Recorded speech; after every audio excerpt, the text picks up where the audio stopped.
Hi hello friends, welcome to my channel. ನಾನು ಇವತ್ತು ಮಾಡ್ತಾ ಇರ್ತಕ್ಕಂಥ ರೆಸಿಪಿ ಗೋಬಿ ಮಂಚೂರಿ ಅಂದರೆ ಎಲ್ರಿಗೂ ತುಂಬಾ ಇಷ್ಟ.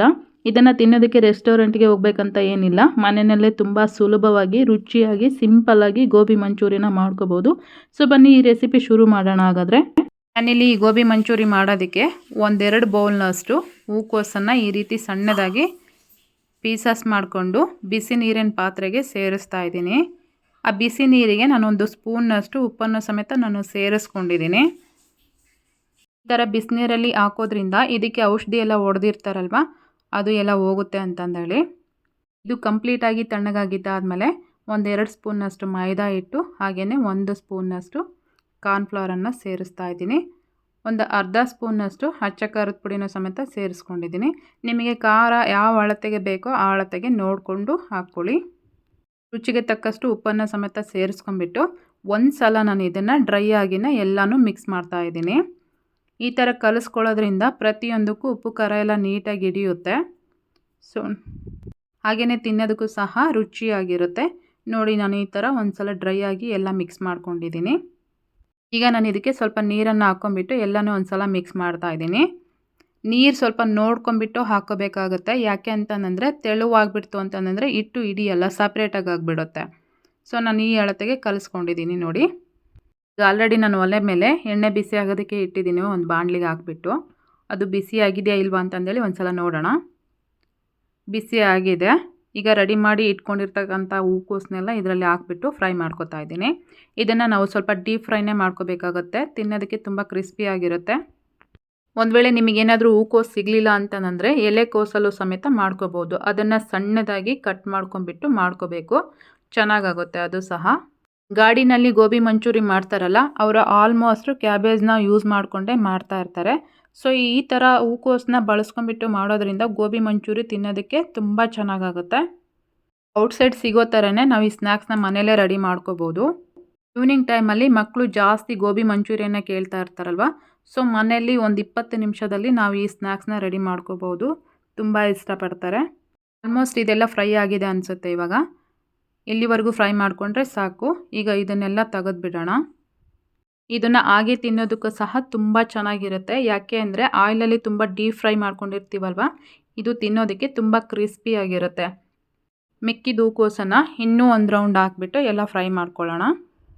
ಇದನ್ನು ಸಿಮ್ಮಲ್ಲೆಲ್ಲ ಇಟ್ಟು ಫ್ರೈ ಮಾಡೋದು ಬೇಡ, ಸ್ವಲ್ಪ ಐ ಫ್ಲೇಮಲ್ಲಿಟ್ಟು ಫ್ರೈ ಮಾಡ್ಕೋಬೇಕು. ಹಂಗಾದರೆ ಗರಿ ಗರಿಯಾಗಿ ಬರುತ್ತೆ, ಅಂದರೆ ಕ್ರಿಸ್ಪಿಯಾಗಿ ಬರುತ್ತೆ. ಹಾಗೆಯೇ ಇದನ್ನು ಹಾಕಿದ ತಕ್ಷಣವೇ ಇದನ್ನು ತಿರುಗಿಸೋದಕ್ಕೆಲ್ಲ ಹೋಗಬೇಡಿ, ಅದು ಸ್ವಲ್ಪ ಕಚ್ಕೊಂಡಿರುತ್ತೆ. ಈ ರೀತಿ ಸ್ವಲ್ಪ ಬಿಟ್ಕೊಂಡಿದ್ದಾದಮೇಲೆ ನಾವು ಅದನ್ನು ಇನ್ನೊಂದು ಸೈಡ್ ತಿರುಗಿಸ್ಕೊಂಡು ಫ್ರೈ ಮಾಡ್ಕೋಬೇಕು. ಮತ್ತು ಒಂದಕ್ಕೊಂದು ಅಂಟ್ಕೊಂಡಿರುತ್ತಲ್ಲ, ಅದನ್ನು ನಿಧಾನಕ್ಕೆ ನಾವು ಬೇಡಿಸ್ಕೋಬೇಕಾಗುತ್ತೆ. ನೋಡಿ, ಇಲ್ಲಿವರೆಗೂ ನಾನು ಫ್ರೈ ಮಾಡ್ಕೊಂಡಿದ್ದೀನಿ. ಈಗ ನಾನು ಸೈಡಲ್ಲಿ ಒಂದು ಬೌಲ್ಗೆ 1 ಸ್ಪೂನಷ್ಟು ಕಾರ್ನ್ಫ್ಲವರ್ ಹಾಕಿ ಸ್ವಲ್ಪ ನೀರನ್ನು ಹಾಕ್ಬಿಟ್ಟು ಈ ರೀತಿ ಎಲ್ಲ ಮಿಕ್ಸ್ ಮಾಡ್ಕೊತಾ ಇದ್ದೀನಿ. ಇದು ಸ್ವಲ್ಪ ಗಂಟಾಗದೇ ಇರೋ ಥರ ಈ ರೀತಿ ನಾವು ಮಿಕ್ಸ್ ಮಾಡಿಕೊಂಡು ಇಟ್ಕೋಬೇಕು. ಈಗ ಆಲ್ರೆಡಿ ನಾನು ಒಲೆ ಮೇಲೆ ಒಂದು 3 ಸ್ಪೂನ್ನಷ್ಟು ಎಣ್ಣೆ ಹಾಕ್ಬಿಟ್ಟು ಒಂದು ಬಾಣಲಿಗೆ ಈ ಥರ ಬಿಸಿ ಆಗೋದಕ್ಕೆ ಇಟ್ಟಿದ್ದೆ. ಅದು ಸ್ವಲ್ಪ ಬಿಸಿ ಆಗಿದ್ದಾದಮೇಲೆ ಸ್ವಲ್ಪ ಶುಂಠಿ ಮತ್ತು ಬೆಳ್ಳುಳ್ಳಿ ಈ ಥರ ಚಚ್ಕೊಂಬಿಟ್ಟು, ಅಂದರೆ ಕುಟ್ಟಿಬಿಟ್ಟು ಫ್ರೈ ಮಾಡ್ತಾ ಇದ್ದೀನಿ. ನೀವು ಬೇಕಂತಂದರೆ ಇದನ್ನು ಸಣ್ಣದಾಗಿ ಪೀಸ್ ಕಟ್ ಮಾಡಿಬಿಟ್ಟು ಸಮೇತ ಹಾಕ್ಬೋದು. ಇದು ಸ್ವಲ್ಪ ಫ್ರೈ ಆಗಿದ್ದಾದಮೇಲೆ 2 ಹಸಿಮೆಣಸಿನ್ಕಾಯಿ ಕಟ್ ಮಾಡಿಬಿಟ್ಟು ಫ್ರೈ ಮಾಡ್ತಾಯಿದ್ದೀನಿ. ಹಾಗೆಯೇ ಒಂದು ಈರುಳ್ಳಿ, ಇದು ಸ್ವಲ್ಪ ಫ್ರೈ ಆಗಲಿ. ಈ ರೀತಿ ಸ್ವಲ್ಪ ಬಾಡಿಸ್ಕೊಂಡಿದ್ದಾದಮೇಲೆ ಇದ್ರ ಜೊತೆಗೇ 1 ಸ್ಪೂನಷ್ಟು ಟೊಮೆಟೊ ಸಾಸು, ಹಾಗೆಯೇ ಒಂದು ಅರ್ಧ ಸ್ಪೂನಷ್ಟು ಸೋಯಾ ಸಾಸು, ಸ್ವಲ್ಪ ವೆನಿಗರ್ ಇಷ್ಟನ್ನು ಸೇರಿಸ್ಕೊಂಬಿಟ್ಟು ಫ್ರೈ ಮಾಡ್ತಾಯಿದ್ದೀನಿ. ಒಂದು ಸಲ ಈ ರೀತಿ ಎಲ್ಲ ಮಿಕ್ಸ್ ಮಾಡ್ಕೊಂಡಿದ್ದಾದಮೇಲೆ ನಾನು ಆಗಲೇ ರೆಡಿ ಮಾಡಿ ಇಟ್ಕೊಂಡಿದ್ನಲ್ವ ಕಾರ್ನ್ಫ್ಲವರು ಮತ್ತು ನೀರು ಹಾಕಿ ಕಲಿಸ್ಕೊಂಡು ಅದನ್ನು ಇವಾಗ ಇದಕ್ಕೆ ಸೇರಿಸ್ತಾ ಇದ್ದೀನಿ. ಈ ಕಾರ್ನ್ಫ್ಲವರ್ ಹಾಕ್ಕೊಂಡಿದ್ದಾದಮೇಲೆ ಅದು ಸ್ವಲ್ಪ ಬೇಗ ಗಟ್ಟಿಯಾಗಿಬಿಡುತ್ತೆ. ನಾವು ತುಂಬ ಫ್ರೈ ಮಾಡೋದೆಲ್ಲ ಏನು ಬೇಡ, ಈ ಅಳತೆಗೆ ಫ್ರೈ ಮಾಡಿಕೊಂಡ್ರೆ ರೆಡಿ ಆಗುತ್ತೆ. ಈಗ ನಾನು ಆಲ್ರೆಡಿ ಫ್ರೈ ಮಾಡಿ ಇಟ್ಕೊಂಡಿದ್ನಲ್ವ ಹೂಕೋಸನ್ನ, ಅದೆಲ್ಲವನ್ನು ಸಮೇತ ಇದಕ್ಕೆ ಸೇರಿಸ್ಕೊಂಡಿದ್ದೀನಿ. ನಾವು 1 ನಿಮಿಷ ಅಥವಾ 2 ನಿಮಿಷ ನಾವು ಇದರಲ್ಲಿ ಫ್ರೈ ಮಾಡಿಕೊಂಡ್ರೆ ಸಾಕಾಗುತ್ತೆ.